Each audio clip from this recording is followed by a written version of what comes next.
ദുരന്തമുഖത്ത് 10ാം നാളും തിരച്ചിലിന്റെ ഭാഗമായി ABVP പ്രവർത്തകർ നിരവധി വിദ്യാർത്ഥികളാണ് വിവിധ ജില്ലകളിൽ നിന്നും പ്രദേശത്ത് രക്ഷാപ്രവർത്തനത്തിനായി എത്തിച്ചേരുന്നത്. ദുരന്ത മേഖലയിലെ വിദ്യാർത്ഥികളുടെ പഠനത്തിനു വേണ്ടിയുള്ള പ്രവർത്തനങ്ങളും സജീവമാണ്. മനോജ് തയ്യാറാക്കിയ റിപ്പോർട്ട്.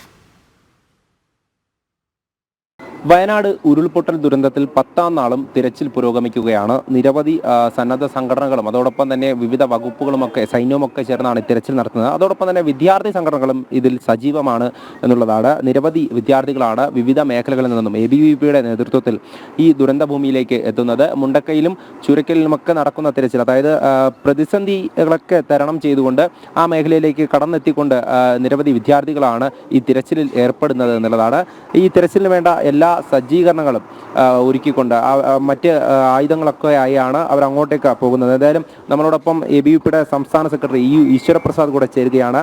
എങ്ങനെയാണ് വിദ്യാർത്ഥികളെയൊക്കെ ചേർത്തുകൊണ്ട് ഈ ഒരു തിരച്ചിലിൻ്റെ ഭാഗമാകുകയാണ്? ഇനി മുന്നോട്ടുള്ള ഇവിടെയുള്ള വിദ്യാർത്ഥികളുടെ ജീവിതം കൂടെ അവരുടെ പഠനം കൂടെ ഒന്ന് മുൻനിർത്തിയല്ലേ പ്രവർത്തനം? കഴിഞ്ഞ 10 ദിവസമായിട്ട് ABVP സഹപ്രവർത്തകർ സേവാഭാരതിയോടൊപ്പം തന്നെ ഈ രക്ഷാപ്രവർത്തനമായാലും മറ്റ് എല്ലാ പ്രവർത്തനങ്ങളിലും, ക്യാമ്പുകളിലെ പ്രവർത്തനങ്ങളിലായാലും എല്ലാത്തിനും മുന്നിൽ തന്നെയുണ്ട്. നമുക്കറിയാം, ഈ രക്ഷാപ്രവർത്തനത്തോടൊപ്പം തന്നെ ഞങ്ങൾ അവരുടെ പുനരധിവാസവുമായി ബന്ധപ്പെട്ട അവരുടെ പഠനവുമായി ബന്ധപ്പെട്ട കാര്യങ്ങൾ നമ്മൾ ശ്രദ്ധിക്കേണ്ടതുണ്ട്. അത്തരം കാര്യങ്ങളിലും ABVPയും സേവാഭാരതിയും ഒന്നടങ്കം നിന്നുകൊണ്ട് ഒരുമിച്ച് നിന്നുകൊണ്ട് തന്നെ ഈ പ്രവർത്തനത്തിന് നേതൃത്വം കൊടുക്കും. നമുക്കറിയാം, പല സന്നദ്ധ സംഘടനകളും കുറച്ച് ദിവസം നിന്ന് അതിനുശേഷം പുറത്തോട്ട് പോകുന്ന, അവരുടെ ഒരു സമയം കഴിഞ്ഞാൽ പോകുന്ന ഒരു ശൈലിയാണ് പല സമയത്ത് നമ്മൾ കണ്ടുള്ളത്. പുത്തുമലയിലായാലും കഴിഞ്ഞ കവളപ്പാറയിലൊക്കെ നമ്മൾ കണ്ടതാണ്. അതിൽ നിന്ന് വ്യത്യസ്തമായിട്ട് സേവാഭാരതിയും ABVPയും എല്ലാം കൃത്യമായിട്ട് ഇതിൻ്റെ പൂർണ്ണതയിലെത്തുന്നതുവരെ ആ പ്രവർത്തനവുമായിട്ട് മുന്നോട്ട് പോകും എന്നുള്ളതാണ്. അതിൻ്റെ ഭാഗമായിട്ടാണ് ഈ കഴിഞ്ഞ ദിവസങ്ങളായിട്ട് ക്യാമ്പസുകൾ കേന്ദ്രീകരിച്ച് ABVP പഠനോപകരണങ്ങൾ കളക്ട് ചെയ്യുകയാണ്. ഇത് ഇവിടുത്തെ വിദ്യാർത്ഥികൾക്ക് വേണ്ടിയിട്ട് കൊടുക്കുവാൻ വേണ്ടിയിട്ട് അടുത്ത ആഴ്ചകളിലൊക്കെ ഞങ്ങൾ ആ പ്രവർത്തനവുമായിട്ട് മുന്നോട്ട് പോകും. ഇതോടൊപ്പം തന്നെ കഴിഞ്ഞ ദിവസം വിദ്യാഭ്യാസ മന്ത്രി ഇവിടെ എത്തിയിരുന്നു. കുട്ടികളുടെ പഠനവുമായി ബന്ധപ്പെട്ട് അവർക്ക് വിദ്യാഭ്യാസം നിലയ്ക്കാത്ത രീതിയിലുള്ള പ്രവർത്തനങ്ങൾ ചെയ്യും എന്ന് തന്നെയാണ് വിദ്യാഭ്യാസ മന്ത്രിയും സൂചിപ്പിച്ചിട്ടുള്ളത്. അപ്പോൾ ഈ സ്കൂളുകൾ പുനർനിർമ്മിക്കുക എന്നതാണ് ഇപ്പോൾ ഉയരുന്ന ആവശ്യം. അതോടൊപ്പം തന്നെ അത് തന്നെയാണ് ഈ മറ്റ് സ്ഥലങ്ങളിലേക്കുള്ള സ്കൂളുകളിലേക്ക് അവരെ മാറ്റുക എന്നുള്ളതാണ്. എന്താണ് ABVPയുടെ ഭാഗത്തു നിന്ന്? പൂർണ്ണമായിട്ടും ഈ അവസ്ഥയിൽ അവരെ മറ്റു സ്കൂളുകളിൽ മാറ്റി അവരുടെ പഠനവുമായിട്ട് മുന്നോട്ട് പോകണം. അതിന് ABVPയുടെ എല്ലാ പിന്തുണയും, അതിന് ഏതാവശ്യമുണ്ടെങ്കിലും ABVPയെ സമീപിക്കാവുന്നതാണ്. അതിൽ പൂർണ്ണമായിട്ട് ഞങ്ങൾ അവരോടൊപ്പം ഉണ്ടാവും. സർക്കാരിൻ്റെ ഒപ്പം നിന്നുകൊണ്ട് തന്നെ സേവാഭാരതിയും ABVPയും എല്ലാം ഈ പ്രവർത്തനത്തെ എല്ലാ പൂർണ്ണതയിലെത്തുന്നതുവരെ ഞങ്ങൾ മുന്നോട്ട് തന്നെ അവരോടൊപ്പം ഉണ്ടാവും. അതിൽ തീരുമാനങ്ങൾ എടുക്കുന്ന സമയത്ത് നല്ല തീരുമാനങ്ങളാണെങ്കിൽ അതിന് സ്വാഗതം ചെയ്യിക്കും.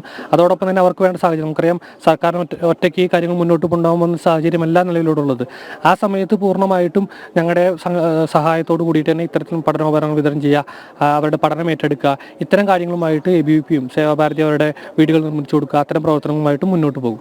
ഈ ദുരിതാശ്വാസ ക്യാമ്പുകളിലെ അവസ്ഥ എന്ന് പറയുമ്പോൾ കുട്ടികളൊക്കെ ഈ ഒരു ഭീകരത നേരിട്ട് കണ്ടതാണ്. അപ്പോൾ അവർക്കൊക്കെ ഒരു കൗൺസിലിംഗ് ആവശ്യമാണ്. അതിൻ്റെ ഒരു കാര്യങ്ങൾ എങ്ങനെയാണ് ആ കൗൺസിലിങ്ങുമായി ബന്ധപ്പെട്ട ABVPയുടെ ഭാഗത്ത് നിന്നുള്ളത്?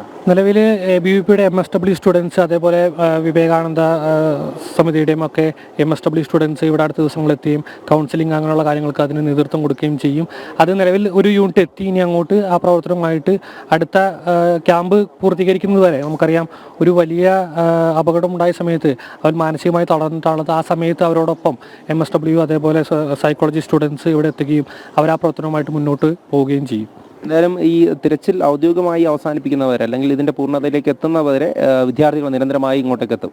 തീർച്ചയായിട്ടും എല്ലാ ജില്ലകളിൽ നിന്നും, പല ജില്ലകളിൽ നിന്നും വിദ്യാർത്ഥികൾ എത്തിയിട്ടുണ്ട്. അതോടൊപ്പം സേവാഭാരതിയുടെ പ്രവർത്തനം പല ജില്ലകളിൽ നിന്നിട്ട് ഇവിടെ എത്തിയിട്ട് കാര്യം ചെയ്യുകയാണ്.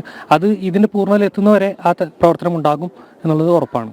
തീർച്ചയായും അതുതന്നെയാണ് വിദ്യാർത്ഥി സംഘടനകളെ അടക്കം ഇങ്ങോട്ടേക്ക് ഈ ഒരു തിരച്ചിലിൻ്റെ ഭാഗമാകുന്ന കാഴ്ചയാണ് നമ്മൾ കാണുന്നത്. അവരൊക്കെ തന്നെ പല ജില്ലകളിൽ നിന്നും എത്തിയവരാണ്. ദിവസങ്ങളായി തന്നെ ഇവിടെ ഈ ഒരു പ്രദേശത്ത് താമസിച്ചുകൊണ്ട് ഈ ഒരു പ്രവർത്തനത്തിൽ ഏർപ്പെട്ട് വരികയാണ്. അതോടൊപ്പം തന്നെ ഇനി ഈ വിദ്യാർത്ഥികൾക്ക്, അതായത് ഈ മുണ്ടക്കൈ ചുരൽമല ഭാഗത്തുള്ള വിദ്യാർത്ഥികൾക്ക് വേണ്ട വിദ്യാഭ്യാസത്തിനുള്ള അതിനുവേണ്ട സഹായ സഹകരണങ്ങളും അതോടൊപ്പം തന്നെ അവരുടെ പുതിയൊരു ജീവിതത്തിന് വേണ്ടിയിട്ടുള്ള പ്രവർത്തനവും കൂടിയാണ് ഈ വിദ്യാർത്ഥി സംഘടനകളുടെ ഭാഗത്തു നിന്നും ഉണ്ടാകുന്നത്.